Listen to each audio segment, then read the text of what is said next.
we have a returning guest, Lillian, who has another fixation for us. Would you like to tell us what it is? Yes, my fixation is Wak-Fu. I'm a huge fan. Wak-Fu. Not a very familiar fix that I've heard people heard of. Would you like to give some of the fans a synopsis of what Wak-Fu is? It's a French animation, the French animation I'm focusing on. However, it comes from Ankama, who is kind of like they own the IP for Wakfu. They also have several games also called Wakfu, Dofus, and several other ones, including Waven. And so, me personally, I'm a huge fan of the series, so I wanted to talk about it. Well, when did your fixation start? Oh my goodness. Because the fact that you were able to find something this niche is on another level. It was probably in middle school because it came out on Netflix, and I actually just found out a couple weeks ago that the series itself started in 2008, and it's still going on strong with the season 5. Only season 5 is supposed to premiere. Yep. That is a very dedicated show to go on that long. Yep, for season 4 I waited 7 years. Okay. What? Yep, for season 4 I had to wait 7 years for season 4. You ate yours, this is mine. You took my only food. Now I'm gonna starve. Well, what's your favorite character? I would have to say I'm an Amalia fan. She is a princess. Let's start there. She's a princess. She is the ruler of her land. But what she does is that she runs away from her duties, I guess trying to do some kind of other mission. And it's a big part of her character about how she kind of runs away from this responsibility that she has being the princess of her nation. And so what she has to do is kind of figure out, okay, how can I be both the princess of my nation while also doing what I want to do? Well, that was interesting. I heard that people actually didn't really care for Amalia that much and actually had some controversy. She is a bit of a brat. She's a princess, and so she always wants things her way, and she wants things of the highest quality, and if they aren't, then it's not what she wants. But she learns over time that that's not how the world works, and she has to overcome that, essentially. My hair and put on this horrible dress. Go on, make fun.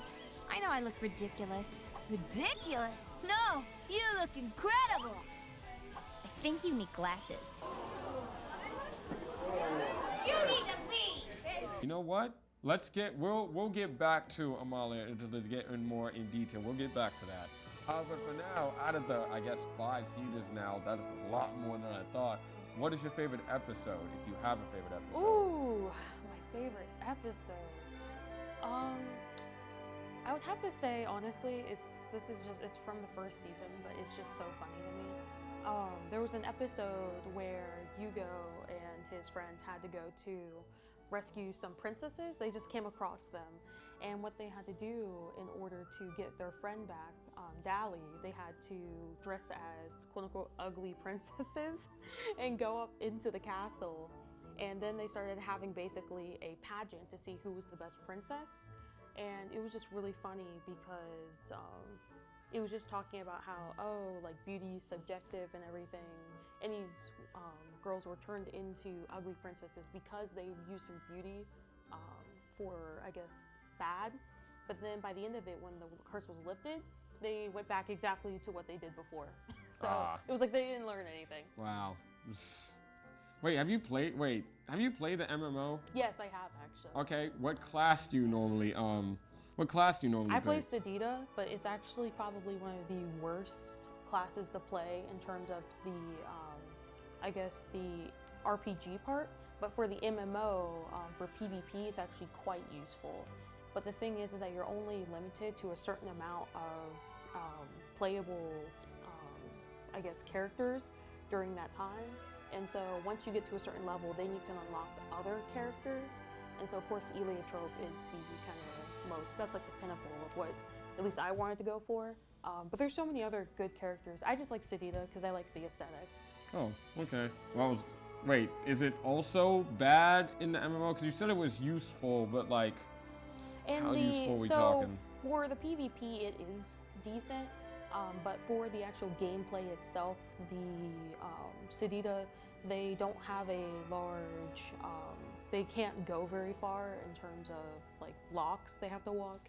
And then on top of that, their attacks aren't very, there's not a good range, if I'm honest with you. Also, once you start leveling up, you get better buffs, and you also get things like poisons and other things like that.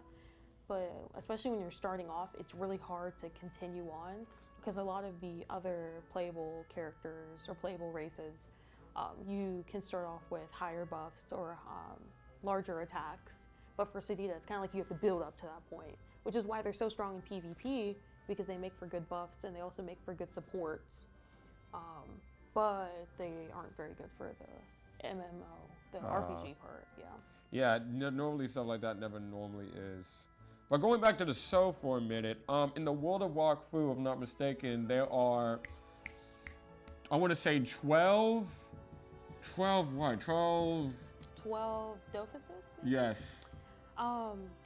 Or it's technically 6 Dophuses, but it's called the World of 12. And so that is the world which everyone resides in for this. Which part would you live in? I don't remember exactly what the world is called, like the plan itself, but I do believe it's called the World of 12. And so what it specifically talks about is that there are, of course, a lot of people that live on this planet, and there are a lot of, like, there's a lot of politics that go on, there's a lot of races, and there's a lot of different actual religions that's based in World 12, and a lot of these gods watch over the World of 12, but they also reside outside of it. It's kind of hard to explain outright, but yeah. No, it's just the real world, just with magic, is what it sounds like you explained. A lot of magic, whole lot of magic. Now the animation is something that I wanted to touch on, because I heard that there was a lot of people after the show. Was the animation made off of Adobe Flash? Oh my God, yes. It was? Yes, and it was like, and I know this sounds crazy, but especially this was like 2008. They did such a good job during that time. Like, I wouldn't say it's anything like anime, but the thing is that this was one of the first really quality French animations to have come out, especially during that time.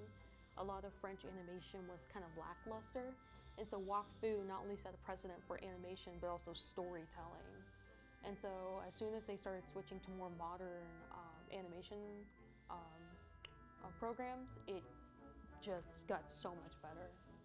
Are they still using the Adobe Flash animation? I don't think so, no. But if they did, I wouldn't be surprised, because they make it look so good. Because we're like, you said 2008, and now it's 2025. That's a really long time period. Yes. For them to still be using that. I don't think they would be, and besides, most Adobe Flash stuff has gotten rid of.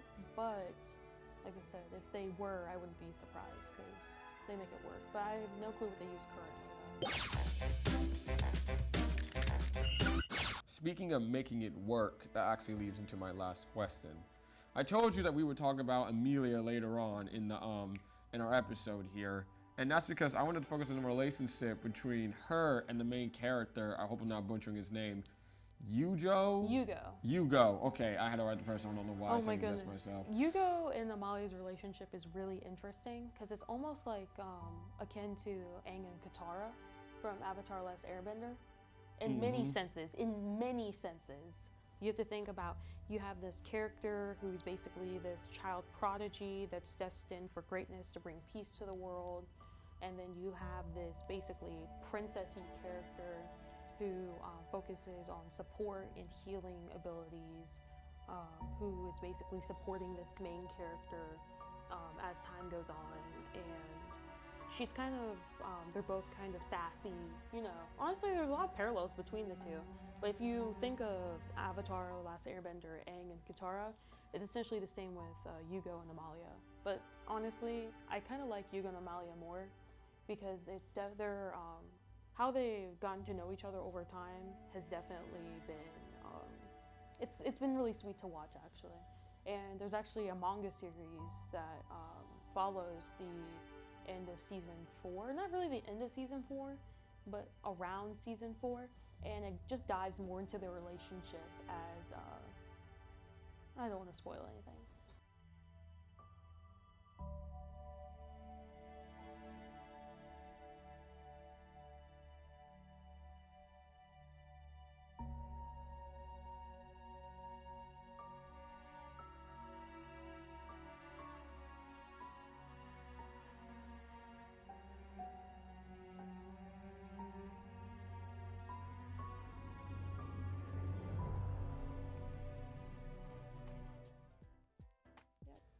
Right.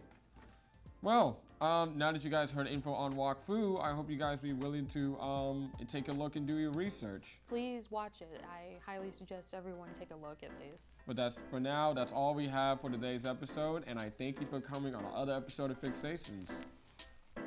And that ends our week's Fixation. Please support the official release of any source material you've seen used in this episode, and all information and music used will be located on your screen for you right now. And hey, if you want to be in the show, I will leave my information down on the screen for you as well, or you can just come talk to me anytime you wish on Fayetteville State University. Thank you for watching, and tune in for next week's Fixation.